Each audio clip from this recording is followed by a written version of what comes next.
everybody who's on. I know we're at 401, but that's Maggie Steffens. There she is. Just change it. And Maggie is. I was going to actually include more credentials, but then it gives away the surprise. But Maggie is a 2-time gold medalist. Wow. And hopefully, fingers crossed, going for 3 in Tokyo, which should have been in just about a month, 2 months from now. But I'm confident that they're going to pull off a medal again. I'm just putting you on the spot right now. But I thought it'd be kind of fun to have her on with us for a little bit. Like I said, she'll join in for the first half hour, and then she has to scoot. But we can talk sports and preparation, and then once she hops off, we can talk more about photography specific. Like I said, we'll give it a couple more minutes here, people to hop on and join us.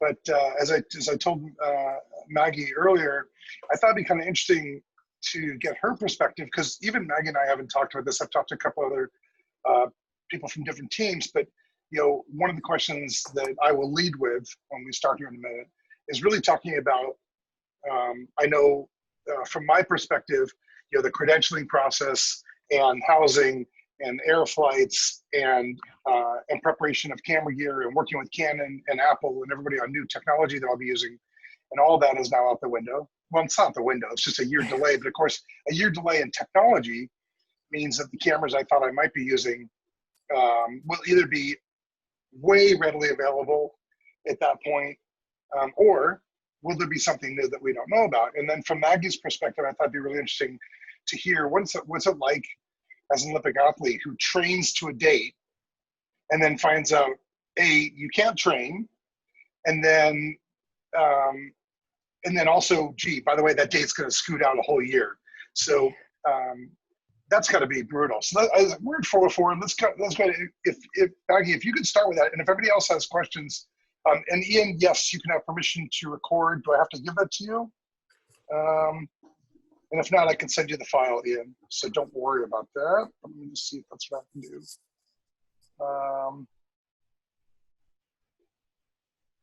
Ian, if I can't figure this out, it's recording and I'll send it to you, I promise. So, but Maggie, why don't you go ahead and can you answer that and kind of tell us what is that like for you? I mean, because you can't, I saw your workout facility is your place, right? Your apartment? Yeah. So it's definitely a new experience and different from our daily lives. So when we're training full time, as we were, pre-March pretty much, we train 6.5 to 7 hours a day, go to the pool, we lift there, swim, condition, play water polo, physical therapy, treatment, recovery is all at the pool. So for me, it's a full-time job for about a year and a half leading up to the Olympics. And before that, it's summer. We're together as a team, and then otherwise girls are in school, or I played abroad the past 2 years as well. Past 3 years ago. You were in Europe, I know. Where you were? Yeah, Turkey, I was in Budapest, Hungary for a year, and then Barcelona, Spain for a year, which is amazing. And so for us, we think of our lives in quads. So we think of after 2016, I was able to settle down and kind of refresh. And of course, there's something exciting every year, but when we're planning, we plan for the Olympic date. So even when I plan for my life, when I plan on playing abroad, if I think about grad school, when I think about moving, I think about that Olympic date and kind of plan my life backward. And so for us, that was very interesting to not only not be able to train and change our daily life as everyone is going through or went through, but to kind of have our final date that we've planned literally the last 4 years on completely move a year. Not only was definitely very emotionally tough to handle at the time. Now I'm good. And at the time too, I understood why we had to do it. And I knew it was the right decision, but that didn't mean it was not emotionally tough to handle. But then you kind of had to change your whole year. So a lot of girls would go back to school. A lot of people, wanted to start a family. I have my own business. So kind of all of these things that of course you have the Olympics, and then you have the next step. So now just pushing all of that back. So I definitely went through a bit of an emotional roller coaster when it happened. I felt sad. I kind of felt like I was mourning a loss, because you think about the Olympics every second of every day, right, and you plan for that one date. Like, I knew the date of opening ceremonies. I knew the date of our first game, and I knew the date of the medal game. I knew the date of the Olympic Games ending, right? And so to all of a sudden those be gone, it was kind of like mourning a loss. But now it's funny, I felt the same way. Year. I felt the same way for, as, and just to kind of give people background, I've shot for USA Water Polo. This would be my third summer games, shooting for them. And it is something that I look forward to. I mean, obviously I don't train, well, actually I do kind of train to it, in that, I've been walking between 7 and 14 miles a day, which I do. Typically I walk a lot, but I know that the Olympics is a pace that's crazy. I guess right now I'm getting used to the heat of what it would like in Tokyo, because it's so hot here. But like we think about, like you said, Maggie, I usually put in all as soon as we get schedule of what dates the women's games are and what dates the men's games are, and then medal rounds, and as much as we can guess at that, and opening, closing ceremonies. And there is a lot, like we do block our calendars for that. And so like for me, the next year, it'd be interesting to see if this is true for you, but for me, having the Olympics move out a year, I've got to cancel one event that I had booked during that time. And I was supposed to also be leading a photo tour in Tanzania or Botswana. So we're having to move those off by a week, which is not a big deal. But, it's still, there's a lot of apprehension, because, I mean, did you have stuff that you had to cancel, or do you were you open a year from now? Well, in terms of cancel, I was planning on living in Spain next year and playing abroad, which also helps financially, which is tough being a water polo player, and stuff for my business that I had planned out. So obviously not doing any of those. But next summer I was planning on probably playing. So at least that was open. I figured I'd be on with the national team anyway. So luckily that worked out, which is good. It was more just that entire year of 2020 to 2021. What is it? Does it really mess you up though? When I know that you guys as a team, individually and as a team, you're practicing to a date, right? You're practicing to July of this year. Yeah. And I assume you're prepping, and I know that you guys, I shoot some of the preliminary games that you guys do as you start competing against Team Australia or whoever in the past. Does this screw you up when you're crescendoing to that point, and then all of a sudden you have to now put everything on hold for a year, and kind of, do you slow down again, or like how does that work?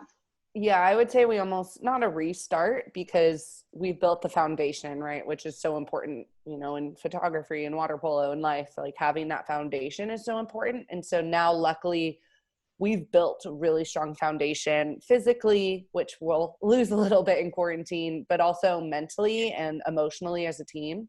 So the great thing is we have that foundation, so we can build on that once we are able to come back together, and we don't have to fully rebuild that. But we'll definitely go back to, when we're in March, that was supposed to be our hardest month. That was probably the most fit I've ever been, because that was a perfect time for us to, pretty much put our bodies through the worst situations, and really push our bodies to the limit. Weren't you voted the most fit female athlete on Team USA last year or a couple years ago? Am I wrong on that? I don't know how, but I keep making the Sports Illustrated top 50 fittest women, and I'm like, I'm not sure how I'm on that, but I know how. I've seen you play. Yeah, and I've seen your workout routine. So let's talk about that for a second. You go from working out in the gym, I assume, and being at the pool and doing all that, and now all of a sudden you're stuck in your apartment. Mm-hmm. Like, how do you even, like, I know that you run. Yeah. And stuff like that. But I mean, how do you try to keep into water polo shape when you're A, not in the water, and B, you don't have a gym to go to? Yeah. So, I mean, I'm really lucky that I live by the beach, and that's been a great mental outlet as well as a physical outlet. So I didn't run that much before this. I didn't use a stationary bike. I would, but here and there, because our bodies, they didn't need any more grinds. And so if I were to run or bike during full-time training, that was probably more negative for my body than positive. And so I kind of had to rebuild that land athlete mentality of running and biking again. But that's been really fun because I have the beach. So I'm really lucky in that sense. But in terms of water polo, I mean, I'm still lifting not as much weight and not at all. Are you doing that at home? Caliber. Yeah. So I do it at home, and it's more like circuit type training with lighter weight because obviously I don't have a bar or a gym. And I don't have a pool. So that was really hard. I think the aquatic part is the toughest during this time because unless you have a backyard pool, you don't have access, like even for most land sports, maybe you go to someone's backyard or find a grassy field and play some soccer or, play your sport. But with water polo, it's a lot tougher, and even with swimming. So I found myself going to the bay to just feel water, even though it was freezing. I had a wetsuit. Now it's nice, so I can go out in my swimsuit and just have a water polo ball here. So just play with it, throw it, get used to the ball, and just keep my mechanics. But I think for me, it was a bit of a mental switch at first. When we didn't know the games were postponed, we just were quarantined. I was very much so focused on keeping my water polo skills and trying to keep my water polo fitness. Whereas once we learned that the games were being postponed a year, I changed my mentality of, okay, let's use this time to just stay fit and healthy and keep my body ready for when we return versus, water polo shape, which, didn't really make sense at the time. Yeah. For those of you who don't follow water polo, these guys are amazing. I say guys, these people, gals, guys, all of them, anybody in the pool that plays water polo, it is amazing because you assume that they're touching the bottom of the pool because they make it look so easy when they're just kind of staying in place. But the scissor kicking and the amount of physical activity, and I learned this as a photographer when I first started shooting, the amount of intensity in the pool, not just the person with the ball or receiving the ball, but in that 2 meter position in front of the net, the grind, the cutting, the scratching, the stuff that goes on to, for position. And I'm a hockey player, so it's similar to what we call being in the crease for hockey. And it's pretty physical there. So the amount of conditioning that you go through is pretty incredible. So I guess being at least in the water and having some swimming ability, I'm surprised that. So have they told you when you can go back? I have 2 questions. One, have they told you when you can get back in the pool and train? And the other question is the team set already? In other words, did they already pick the athletes that would be on the Olympic team? And I don't think so, but you can correct me. And if they did, would it be the same a year from now, or could this change based on qualifications and physicality? Yeah, so I'll answer the first one because that'll be pretty quick. We've been approved by kind of everyone in the line to go back to training for social distance training on June 1st. So this coming Monday, which is great, but that looks like 1 hour a day of just swimming at a social distance.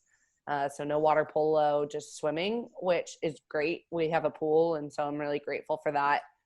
Bummer we can't really fully train or be there longer, but we're going to kind of follow the phases just as the rest of the world is doing.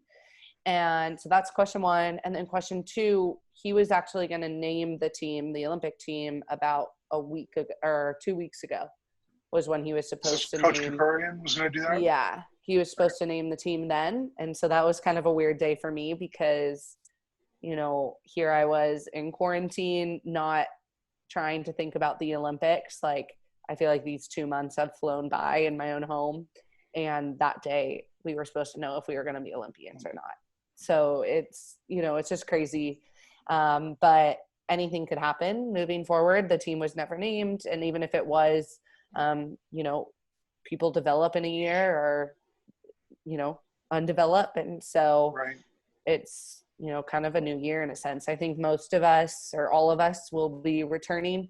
One of the girls that was training with us, who was the youngest on the team, she's going to go back to college. It just didn't really make sense for her to take another year off at such a young age. And so she won't be returning to train with us, but mostly everybody else will continue training and have an opportunity to make the team. If anybody else has questions for Maggie, either you could chime in or write it in the chat area, so that if you guys have questions for her, again, she's got another 15 minutes, so there's 13 minutes for this before she has to bug out. But, here, I can answer this one. Somebody messaged me directly. Oh, okay. How are other countries' teams being affected by COVID, and will it be a level playing field for the Olympics? Great question. Yeah, so after I played in Hungary and in Spain, I made a lot of friends abroad, which I never thought would happen because they're my competitors. But so from Hungary, Spain, Italy, Holland, I have really good friends. And actually in Hungary and in Spain, they've gone back to training. And I think it's because they went into quarantine a little bit earlier, and they've been able to have a pool where, it's just their team that goes there. But, I watch videos and they're full on, Hungary's like full on playing. Spain's been swimming a lot. So at least from that aspect, I mean, they've been doing things. I know Holland was able to get back in the pool about 2 weeks ago. So it seems like most of the other countries are a bit more ahead of us in terms of getting back. But so otherwise, I would say it's going to be a pretty level playing field. I think if the Olympics were this summer, it would have been all over in terms of fairness. But yeah, that's all I know. I don't know the facts, but. What is social distancing? What have they given you guidelines? I mean, we know what social distancing is, like when you go to the store, right? Like I went to Sports Basement today, so we got a Peloton, and I'm trying to like stay in shape here. Nice. And I go get shoes for that thing, and so I went over and I could actually go in the store. I was shocked because last week you couldn't. So 6 feet, we do a 6 feet face mask temperature when you walk in. What is it for you guys, social distancing as an athlete when you're with teammates? Yeah. Presumably in a locker room, or I mean. Yeah. So I mean, during this time, I haven't really seen my teammates other than on Zoom. And then once we get back to training, we have protocol. So we've all been tested. We every morning have to get our temperature. We can't like hang out in the locker room. It's pretty much get in, jump in the pool, get out, leave, which is weird for a team sport, especially for women. Like we just want to hang out and talk most of the time. So that'll be tough to handle. But that's what it'll look like for us. Yeah. And then there's 2 more questions here. I can probably answer these 2, and then I might have to go. That's fine. Yep. So what type of business do you have? So I started a company called 6-8 Sports with a fellow Olympian who's actually a 5-time Olympian, which is amazing, Tony Azevedo. And it's awesome guy, very charismatic. And it's a youth athlete development platform based on data analytics. So in the sport of water polo, we have no data, like nothing. It's really sad. And so we're simply trying to modernize the sport. We have an app where you can, as an athlete or a parent, you can track your data and progress over time. But kind of our main focus is as a coach or a team, being able to track your statistics, track your improvements, see trends, look at the analytics, and be able to make better judgment decisions. And we're starting that, we can work with youth because we have no data in the sport. So we're just trying to get as much as we can, all the way up to, we have an elite platform where you're going to get the best results. So things that you guys probably see in basketball, right, or football, we're simply trying to bring to the sport, but as a complete system, because it has myself and Tony Azevedo, both water polo people, where we can kind of consult and help these coaches and just help grow the sport as well. So it's been really fun. And is there a website that people can check out, or is that for yet, sure. So I can kind of type it in here. Yeah, you can follow us on Instagram or something. Oh, that'd be good. Yeah. Awesome. So our company is 6-8 Sports, and then our website is 68sports.com. And yeah, we want to start in water polo because that's our niche, but we've built our platform to be able to move to other sports that kind of need that data and also want to get more data from their youth. And hockey is one that we've been looking at a ton and been working with them. Field hockey, lacrosse, softball are kind of the other ones that we have connections with, and they're super interested. So do you have good connections with USA Hockey? Because if you don't, I do. Yeah, for sure. I think we do, but maybe I'll reach out and see who your contact is. Yeah, because one of the fun things we've done at 6-8 Sports is create a 6-8 challenge, which is a series of 7 tests that kids can go through. And it's basically the first ever measurable that we have in water polo. So before, all we did were swim tests, which isn't our sport. And so we created the 6-8 challenge, which is like a combine, right? And now kids can run through that whenever they want and be able to see their strengths and weaknesses and compare them with kids all over the world. So it's really cool. And we've already have a hockey 6-8 challenge and a softball 6-8 challenge in the works. So we'll see where that goes. Yeah. Cool. And then here, I'll just answer this last one. What's been the best part of being an Olympic athlete? And what's the most surprising thing you've learned on your Olympic journey? I think the best part is definitely the journey itself. For sure, being at the Olympics is something I wouldn't trade for, but the people that you meet along the way and your teammates make that so special. I mean, if I had to go about this by myself, I don't know if I would make it, and it would not be as enjoyable as it is. So I would say the best part of being an Olympic athlete is being surrounded by Olympic athletes and creating a team. That is by far, one of the most magical things. And the most surprising thing you've learned on your Olympic journey, I would just say, I've learned a lot of things, but this is my, 11th year on the team. And I would just say something that's so surprising is how different every team can be. So, in 2012, we had our own team identity and I had my role on the team. 2016, we had a completely different team identity and I had a completely different role on the team. In 2020, you were much more of a leader in that Olympics thing. Yeah, exactly. Yeah. And then 2020, maybe 2021, completely different team identity, even though we have 9 of the same players. And I have a completely different role. So I think that's a really fun part about this journey is it is over 4 years. And so much can change and the team is going to adapt and you have to create new team culture and new team chemistry, and how much a team can be different is insane. It makes it really fun. So I would say those 2 things for sure.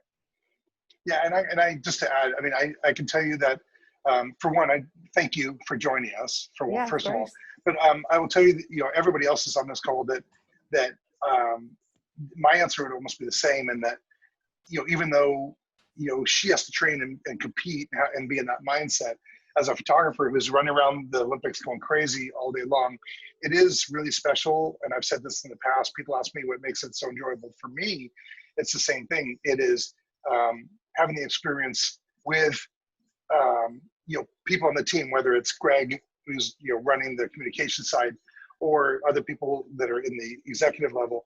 But for me, it's really interacting. And there's nothing more special as a photographer to be able to celebrate with you guys at the gold medal celebration, the party, or, just it's such an honor to be associated in a very small way as a photographer to be able to capture the images and experience that excitement that you guys have from a distance, but closer than what the normal person gets. So, I can tell everybody on this call that they are really genuinely amazing people. And I think you can tell that just even from what Maggie is, very down to earth, really nice, fun, and exceptionally good. Seriously, really good people. And I've dealt with, people at professional levels, where, and I won't go into some of those, but I've had some bad experiences with some of the very famous people who people look up to as pros and think, wow, they're the greatest people in the world, and they're not. But I can tell you that the Olympic athletes, it's a very different vibe, like Maggie said, and it really is that camaraderie that's really, really important, and yeah, for sure, and kind of drives us every 4 years to get as excited as we do. And Maggie, I know you have to run, but thank you for joining us, and I'm looking forward to a year from now when we'll be talking about actually getting there and getting this done. So yeah, man. Well, thanks, Jeff. Have fun on the rest of your call. Thanks for having me. Thanks, and we'll talk soon. And for everybody else, stick around, and we can talk photography, or if you guys have questions, we can always. Oh yeah, go Stanford. Someone said exactly. Go Stanford. That's right, baby. Yeah. All right, bye everyone. Bye. Thank you. Of course.